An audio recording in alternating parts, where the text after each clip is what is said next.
Bismillah ar-Rahman ar-Rahim.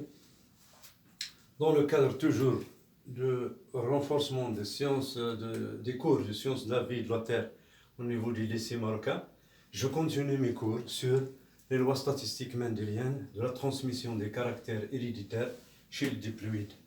On continue donc avec le monohybridisme, le cas d'un gène non lié au sexe, avec maintenant le cas du gène létal. On va parler de ce qu'on appelle le gène létal. Alors, on va résoudre un petit exercice d'entraînement pour se familiariser avec ce cours, bien sûr. On considère les deux croisements suivants. Alors, le croisement entre deux souris noires donne toujours des souris noires. Le deuxième croisement, le croisement entre deux souris jaunes, donne une descendance composée de 2/3 de souris jaunes et 1/3 de souris noires. Les questions, le travail que vous allez faire. Donc, premièrement, donnez le génotype possible pour le premier croisement, pour les parents, les parents et la descendance des premiers croisements. La deuxième question, déterminez à partir du deuxième croisement l'allèle dominant et l'allèle récessif. La troisième question, écrivez les génotypes des parents pour les deux croisements. Quatrième question, donnez les proportions théoriques des souris jaunes et noires issues du deuxième croisement. Cinquième question, comparez les résultats expérimentaux et théoriques. Que peut-on déduire? D'accord? Donc, vous arrêtez la vidéo ici lorsque vous terminez les questions. Vous écrivez les questions. Vous essayez de résoudre le problème. Puis après, comparez vos réponses avec la réponse que je vais aborder avec vous dans cette vidéo. Alors, pour la première question, alors, les parents. Alors, on a croisé deux souris noires, ce qui donne toujours des souris noires. Donc, les parents, les souris noires, sont de race pure. Pourquoi? Parce qu'ils ont engendré donc une génération qui est homogène. Donc, les parents du premier croisement ont donné une génération homogène. Les deux parents sont de lignée ou de race. On parle de lignée ou de race. Pure. C'est-à-dire, ils sont homozygotes. Ils ont un génotype donc homozygote. Leurs génotypes seront grand N sur grand N ou bien petit n sur petit n. On ne sait pas encore quel est l'allèle dominant et l'allèle récessif. Donc pour ce premier croisement, c'est ce qu'on peut dire. On a répondu donc à la première question. Les génotypes possibles, donc ça peut être grand N sur grand N ou bien petit n sur petit n. La deuxième question, déterminer à partir du deuxième croisement l'allèle dominant et l'allèle récessif. Qu'est-ce qu'on a croisé? On a croisé deux souris jaunes et ils ont engendré une génération, 2/3 de souris jaunes et 1/3 de souris noires. Donc, c'est la génération engendrée entre les souris jaunes, mâles et femelles. Donc, ils ont engendré une génération qui est hétérogène. Ça veut dire que les souris jaunes sont hybrides. Ils ne sont pas de race pure. Donc, les deux parents du deuxième croisement ont donné une génération hétérogène. Ça veut dire que les deux parents sont hybrides. Ils ne sont pas de lignée ou de race pure. Voilà. Familiarisez-vous avec ces termes. C'est-à-dire, ils sont hétérozygotes. Leur génotype sera donc hétérozygote. Alors, pour la détermination de l'allèle dominant et l'allèle récessif, vous voyez bien, on a croisé, nous, deux souris jaunes. Donc, phénotypiquement, ils sont jaunes, mais ils ont engendré des souris noires. Donc, l'allèle responsable des souris noires existe chez les parents, mais il est masqué par l'expression, bien sûr, il est masqué par l'allèle jaune chez les parents. C'est donc l'allèle responsable des souris jaunes est dominant et l'allèle responsable des souris noires est récessif. Donc, puisque les deux souris jaunes ont engendré des souris noires, donc l'allèle responsable de la couleur jaune est dominant, on le note J, et l'allèle responsable de la couleur noire est récessif, N. Donc cette question est terminée. Donc la troisième question, donc on écrivait les génotypes des parents pour les deux croisements. Donc bien sûr, les souris noires, ils sont homozygotes. Et puisque l'allèle N est récessif, donc le génotype qui est juste pour les souris noires sera petit n sur petit n. Donc il faut barrer ce génotype en majuscule.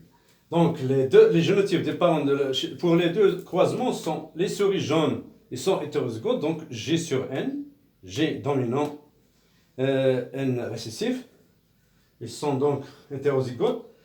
Les souris noires, N sur N homozygote. Donc homozygote. Homozygote. Voilà. C'est très bien. Alors, on passe maintenant à la quatrième question. Donnez les proportions théoriques des souris jaunes et noires issues du deuxième croisement. Donc les proportions théoriques des souris jaunes et noires du deuxième croisement sont... Donc la méthode ici, donc il faut reprendre le croisement numéro 2. Vous donnez l'explication donc à l'aide de ce qu'on a fait dans les deux vidéos précédentes. Alors, les parents, P1 jaune, P2 jaune. Alors, les génotypes de souris jaunes, c'est hétérozygote G sur N, G sur L. Donc avec méiose, chaque parent va fournir deux types de gamètes. Les gamètes, donc respectez s'il vous plaît cette succession. Les génotypes d'abord, les gamètes, donc deux types de gamètes. Les gamètes sont formées grâce à la méiose. Révisez toujours la vidéo sur la méiose. La fécondation des gamètes par ces gamètes, donc on va dessiner, vous allez dessiner donc l'échiquier de gamètes, qui sera donc chaque parent donc avec deux gamètes, le type de gamètes avec leurs proportions 1,5, 1,5, 1,5. Donc si le gamète J, le chromosome contenant l'allèle G se rencontre avec le chromosome donc contenant l'allèle J, c'est-à-dire le gamète JJ, donc ça va noter les souris qui seront jaunes avec la proportion 1 sur 4. G avec N, G dominant, N récessif, donc ce sont des souris jaunes avec la proportion 1 quart. G avec N toujours c'est G sur N, donc les souris jaunes seront jaunes, N avec N, les souris noires. Donc les proportions théoriques des souris sont, alors les souris jaunes, vous voyez bien deux génotypes. Un génotype hétérozygote et un génotype homozygote. Voilà. Avec les proportions homozygote, l'homozygote c'est 1 quart. Voilà, donc 1 sur 4. Et l'hétérozygote, c'est 2 sur 4, c'est-à-dire 50%, c'est-à-dire 1,5. Pour les souris noires, donc, c'est 1 quart, avec un seul génotype. D'accord? Alors, ça, ce sont les proportions théoriques, comme ils sont demandées dans la question numéro 4. La question numéro 5, comparer les résultats expérimentaux et théoriques, que peut-on déduire? Alors, vous voyez bien que le résultat expérimental, c'est 2 tiers de souris jaunes et 1 tiers de souris noires. Ici, c'est 3 quarts, 1 quart, 3 quarts de souris jaunes. Donc, les résultats expérimentaux diffèrent des résultats théoriques. Les résultats expérimentaux sont différents des résultats théoriques. Alors, déduction, que peut-on déduire? Pour que les résultats théoriques coïncident avec les résultats expérimentaux, donc vous voyez que le dénominateur c'est 3, ici c'est le dénominateur 4, donc il faut éliminer une case. Éliminer une case, c'est-à-dire éliminer, bien sûr, un génotype. Pour que les deux résultats coïncident, il faut supposer l'élimination d'un des génotypes. Et puisque les souris jaunes, on avait dit qu'ils sont hétérozygotes, donc à votre avis, quel est le génotype qu'il faut éliminer? D'accord, donc c'est G sur G. Donc, je répète, donc, pour que les deux résultats coïncident, il faut supposer l'élimination d'un des génotypes. Et puisque les souris jaunes sont hybrides, G sur N, ou bien hétérozygotes, il faut éliminer le génotype G sur G. Donc les souris jaunes, éliminer, ça veut dire dans le réel, dans la vie, donc c'est la mort. Ça veut dire que ce génotype est non viable. On dit que c'est un génotype non viable. C'est un gène, on parle de gène létal à l'état homozygote. Donc les souris jaunes homozygotes meurent avant ou après leur naissance.